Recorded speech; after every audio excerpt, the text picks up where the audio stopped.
people don't understand sales cycles is because each time I travel on business to Davos or even to the US or any other country, UK or someplace, I'm always asked the question by the press, कि इस बार कितना investment लाया?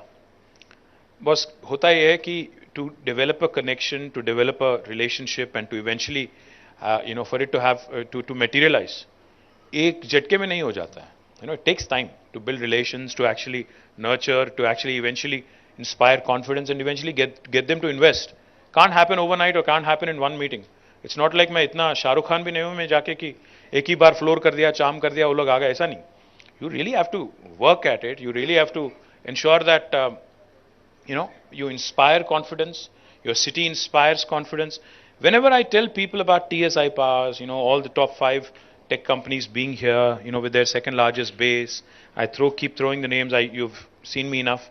The Apples, Amazons, Googles, Metas, Qualcomm, Salesforce, Uber, Micron, Novartis. The list goes on. All the second largest bases being here.